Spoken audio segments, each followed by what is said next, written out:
اعوذ باللہ السمیع العلیم من الشیطان الرجیم بسم اللہ الرحمن الرحیم۔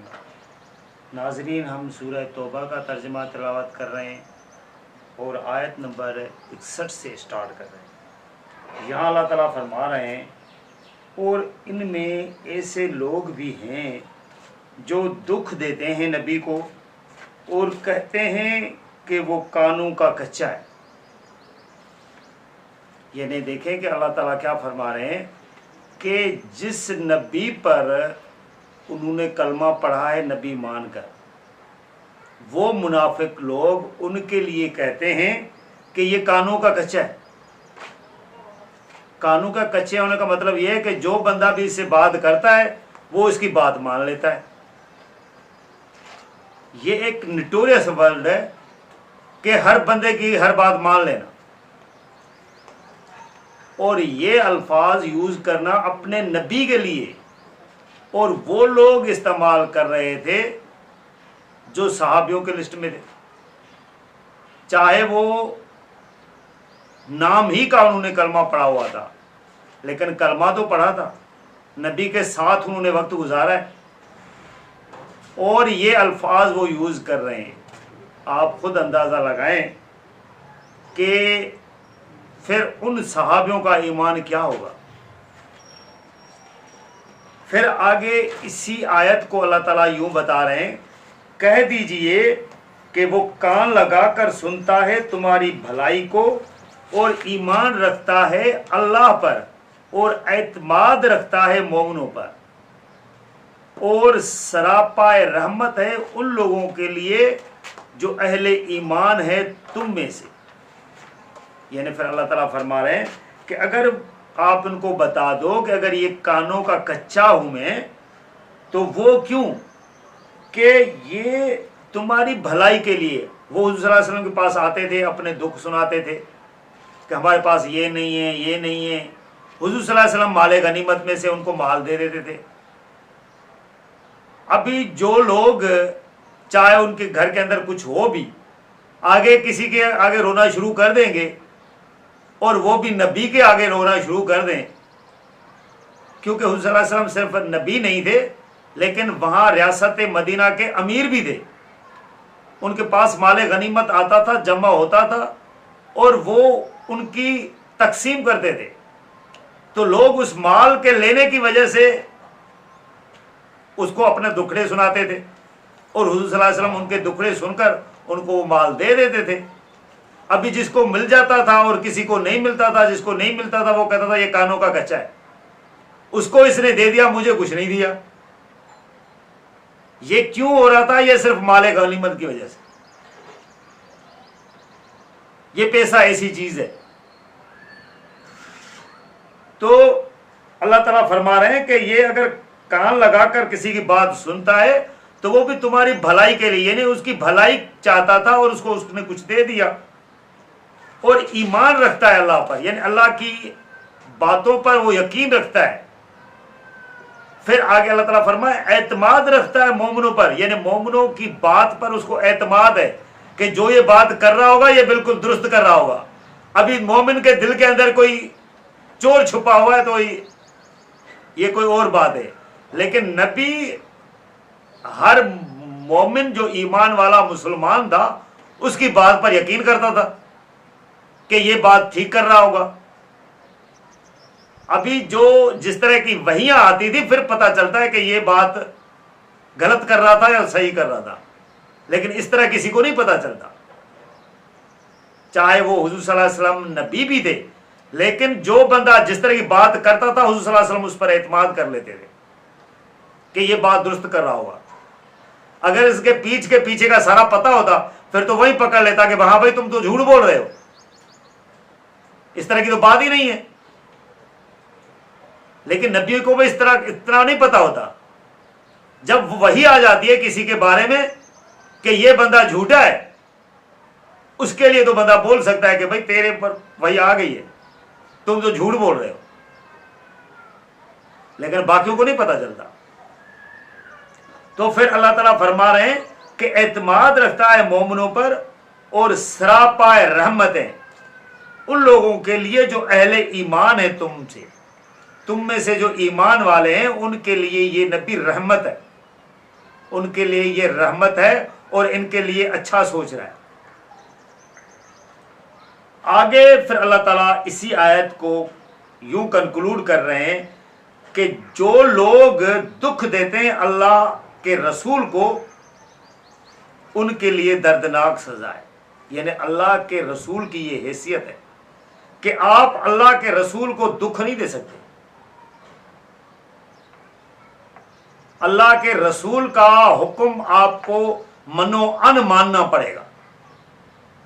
جب آپ نے اس کے پر کلمہ پڑھا ہے تو پھر اس کی بات کو بھی فوقیت دینی پڑے گی۔ تو پھر اللہ تعالیٰ فرما رہے ہیں جو اللہ کے رسول کو دکھ دیتے ہیں نا ان کے لیے دردناک سزا ہے۔ اسی لیے صحابیوں کی لسٹ میں ہونے کے باوجود اللہ تعالیٰ نے ان کے لیے جہنم کی سزا رکھی ہے۔ پھر آگے اللہ تعالیٰ فرما رہے ہیں قسمیں کھاتے ہیں یہ اللہ کی تمہارے سامنے تاکہ راضی کریں تمہیں، حالانکہ اللہ اور اس کا رسول زیادہ حقدار ہیں اس بات کے کہ راضی کریں یہ انہیں۔ یعنی اللہ تعالیٰ فرما رہے ہیں کہ اے مسلمانوں یہ آپ کے سامنے اللہ کی قسمیں کھاتے ہیں کہ ہمارا کوئی اس طرح کا ارادہ نہیں ہے اور ہم اصلاح چاہتے ہیں۔ یہ قسمیں اللہ تعالیٰ فرما رہے ہیں کہ آپ کے سامنے کیوں کھا رہے ہیں، ان کو تو چاہیے کہ اللہ اور اس کا رسول جو ہے اس کو راضی رکھنے کی کوشش کریں، تم لوگوں کو راضی رکھ رہے ہیں۔ کیونکہ وہ کیا کرتے تھے منافق لوگ کہ دوسرے لوگ جو جس طرح کے اس طرح کوئی حیثیت دار تھے، پیسے والے تھے، تو وہ ایسے حیثیت دار لوگوں کے پاس جاتے تھے اور کہتے تھے کہ یار ہم نے تو اس طرح کوئی کام ہی نہیں کرے، ہم تو آپ لوگوں کے ساتھ ہیں، ہمارا جو ہے اس طرح کوئی ارادہ ہے ہی نہیں، ہم مسلمان ہیں اور ہم جو ہے نا وہ آپ لوگوں کی بھلائی چاہ رہے ہوتے ہیں۔ تو اللہ تعالیٰ ان لوگوں کو پکڑ کے کہہ رہے ہیں کہ یہ آپ جس طرح کی قسمیں مسلمانوں کو کھا کر بتا رہے ہیں نا، یہ اللہ اور اللہ کے رسول کو اپنی سچائی دکھائیں، اس کو راضی کریں، لیکن سچائی تو ان کے دل میں تھی نہیں۔ اللہ اور اللہ کے رسول کے سامنے اگر وہ آ جاتے ہیں تو وہ پکڑے جاتے ہیں، کیونکہ اللہ تعالیٰ وحی کے ذریعے پھر اپنے نبی کو بتا دیتا تھا۔ تو یہاں اللہ تعالیٰ فرما رہے ہیں کہ حالانکہ اللہ اور اس کا رسول زیادہ حقدار ہیں اس بات کے کہ یہ راضی کریں انہیں اگر یہ مومن ہیں، اگر یہ ایمان والے ہیں، مسلمان ہیں، تو یہ اس بات کا اللہ اور اللہ کا رسول زیادہ حقدار ہیں کہ وہ اس کو راضی رکھیں، نہ کہ مسلمانوں کو۔ پھر آگے آیت نمبر 63 میں اللہ تعالیٰ فرما رہے ہیں کیا نہیں معلوم انہیں کہ جو مقابلہ کرتا ہے اللہ اور اس کے رسول کا تو بے شک اس کے لیے جہنم کی آگ ہے، وہ اس میں ہمیشہ رہے گا اور یہ بہت بڑی رسوائی ہے۔ یعنی اللہ تعالیٰ فرما رہے ہیں کہ یہ ان کو نہیں معلوم کہ جو اللہ اور اس کے رسول سے مقابلہ کرتا ہے، یعنی اس کی بات کو فوقیت نہیں دیتا، اس کے کام کو روکنے کی کوشش کر رہا ہے، اس کے ساتھ لڑائی کے لیے تیار ہو جاتا ہے، تو اللہ تعالیٰ فرما رہا ہے کہ اس کے لیے ہم نے جہنم کی آگ رکھی ہے۔ وہ چاہے کافر ہو کی صورت میں وہ اللہ تعالیٰ سے مقابلہ کرے، مشرک ہو کر اللہ تعالیٰ سے مقابلہ کرے، یا مسلمانی کا کلمہ پڑھ کر منافقی کی صورت اختیار کر کے اللہ تعالیٰ سے مقابلہ کرے۔ جو اللہ اور اللہ کے رسول کے ساتھ مقابلہ کرے گا تو اللہ تعالیٰ فرما رہے ہیں اس کے لیے جہنم کی آگ ہے اور وہ اس میں ہمیشہ رہے گا۔ یہ نہیں کہ کلمہ پڑھا ہے تو وہ پھیرا لگائے گا، پھیرا نہیں لگائے گا، منافقوں کی لسٹ میں آئے گا اور اس میں ہمیشہ رہے گا۔ اور پھر اللہ تعالیٰ فرما رہے ہیں یہ بہت بڑی رسوائی ہے کہ جس کو جہنم جس کو اللہ تعالیٰ نے ڈال دیا، پھر اس کی پوری زندگی جب تک اللہ چاہیں گے، کیونکہ وہاں تو موت بھی نہیں ہے، تو وہ اسی میں عذاب میں پڑا رہے گا۔ تو اس کو اللہ تعالیٰ نے بے شک صحیح الفاظ دیا ہے کہ یہ بہت بڑی رسوائی ہے۔ آگے اللہ تعالیٰ فرما رہے ہیں ڈر رہے ہیں یہ منافق اس بات سے کہ کہیں نازل ہو جائے مسلمانوں پر کوئی ایسی صورت جو باخبر کر دے انہیں ان رازوں سے جو ان کے دلوں میں ہیں۔ کہہ دو تم مذاق اڑاؤ، بے شک اللہ کھول کر رہے گا ان باتوں کو جن کے کھلنے سے تم ڈرتے ہو۔ یعنی پھر اللہ تعالیٰ مسلمانوں کو بتا رہے ہیں کہ یہ منافق لوگ اس بات سے ڈر رہے ہیں کہ اللہ تعالیٰ کوئی ایسی صورت نازل نہ کر دے، آیت نازل نہ کر دے اپنے نبی پر کہ ہمارے کام ظاہر نہ ہو جائیں۔ یہ بھی ان کو ڈر تھا۔ دیکھیں کہ کتنا ان کو ڈر بھی تھا لیکن اپنے کام سے ہٹ بھی نہیں رہے تھے۔ یہ بھی ڈر ہے کہ اللہ تعالیٰ کوئی آیت نازل نہ کر دے، ہمارے پول نہ کھول دے، لیکن کاموں سے بھی مجبور تھے کہ کام بھی انہوں نے کرنے ایسے۔ تو پھر اللہ تعالیٰ فرما رہے ہیں کہ ان کو کہہ دو کہ آپ جتنا مرضی مذاق اڑا لو، اللہ تعالیٰ آپ کی جو باتیں ہیں یہ کھول کر رکھ دے گا اور مسلمانوں کو آپ کی یہ حالت ساری بتا دے گا جس بات سے تم ڈر رہے ہو۔ یعنی جو کام آپ کر رہے ہو یہ کام آپ کے مسلمانوں کو اللہ تعالیٰ بتا دیں گے۔ پھر آگے اللہ تعالیٰ فرما رہے ہیں اور اگر تم پوچھو گے ان سے تو کہیں گے کہ یقیناً ہم تو کر رہے تھے ایسے ہی بات چیت اور مذاق۔ کہو کیا تم اللہ اور اس کی آیات اور اس کے رسول کے ساتھ مذاق کر رہے تھے؟ یعنی وہ جو کام کر رہے تھے تو اللہ تعالیٰ فرما رہے ہیں ان سے اگر آپ پوچھیں گے منافقوں سے تو یہ آپ لوگ کیا کر رہے ہو، کیوں ایسے کام کر رہے ہو، تو کہیں گے ہم نے تو ایسے ہی بات چیت کی ہے، بس دل لگی کی ہے، مذاق کی ہے۔ جس طرح لوگ کسی کے پیچھے اسی طرح باتیں کرتے پھر اگر کوئی کہتا تو ہے نا تو کہتے یار ہم نے تو ایسے ہی بات کر لی تھی، یہ تو کوئی بڑی بات تھی نہیں۔ تو یہ بھی اللہ اور اس کے رسول کے ساتھ اس طرح کی باتیں کر رہے تھے منافق لوگ۔ یہ منافقوں کی نشانیاں بتا رہے ہیں اللہ تعالیٰ کہ آپ لوگوں کے خلاف باتیں کریں گے پھر کہیں گے ہم نے تو ایسے ہی بات کی تھی، آپ نے یار ویسے ہی خامخواہ دل میں لے کر بیٹھ گئے وہ بات۔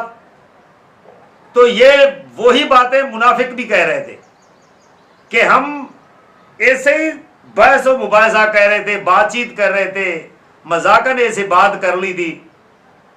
پھر اللہ تعالیٰ فرما رہے ہیں کہو کہ کیا تم اللہ اور اس کی آیات اور اس کے رسول کے ساتھ مذاق کرو گے، اس کے خلاف اس طرح کی باتیں کرو گے؟ مذاق کے لیے آپ کو اللہ اور اللہ کا رسول اور آیات نظر آئی ہیں۔ پھر آگے آیت نمبر 66 میں اللہ تعالیٰ فرما رہے ہیں اب نہ تراشو بہانے، یقیناً کافر ہو گئے ہو تم ایمان لانے کے بعد۔ یعنی اللہ تعالیٰ فرما رہے ہیں یہ جو آپ مذاق کر رہے ہو، دل لگی کر رہے ہو، بات چیتیں کر رہے ہو رسول اور اللہ کے خلاف، تو اب آپ یہ بہانے بنا کر اس طرح کی باتیں نہ کرو کہ ہم ایسے ہی کہہ رہے تھے۔ آپ ایمان لائے تھے لیکن آپ ایمان پر قائم نہیں رہے ہو، اب بھی آپ کافروں کی لسٹ میں آ گئے ہو۔ اللہ تعالیٰ کو ایسے مومن نہیں چاہیے، ایمان والے نہیں چاہیے کہ جو کلمہ پڑھ کر پھر رسول اور اللہ کے خلاف باتیں کریں، اس کے خلاف کام کریں۔ پھر اللہ تعالیٰ نے ایسوں کو کافروں کی لسٹ میں کیا ہے، مشرکوں کی لسٹ میں کیا ہے اور جہنم کے نچلے درجے میں رکھا ہے ایسے لوگوں کو اللہ تعالیٰ نے۔ پھر آگے اللہ تعالیٰ فرما رہے ہیں اگر ہم معاف بھی کر دیں ایک گروہ کو تم میں سے تو ضرور سزا دیں گے ہم دوسرے گروہ کو اس بنا پر کہ وہ مجرم ہیں، گناہگار ہیں۔ یعنی اللہ تعالیٰ فرما رہے ہیں کہ اگر ہم کوئی ایسا گروہ ہے کہ جس کو ہم چھوڑ دیتے ہیں کہ چلو دفع کر، لیکن یہ نہیں کہ ہر گروہ کو اللہ تعالیٰ نے بتایا کہ ہم نے معاف کرنا ہے، لیکن کسی گروہ کو ہم پکڑ بھی لیں گے، اسی لیے پکڑیں گے کہ وہ مجرم ہیں، گناہگار لوگ ہیں، وہ اپنے گناہ پر اڑے ہوئے ہیں، ڈٹے ہوئے ہیں۔ تو لہذا ناظرین ہم یہ ویڈیو آیت نمبر 66 پر کنکلوڈ کر رہے ہیں۔ آگے سورہ توبہ میں آیت نمبر 67 سے اللہ تعالیٰ کیا فرما رہے ہیں ہم آپ کو اگلی ویڈیو میں بتائیں گے۔ جزاک اللہ۔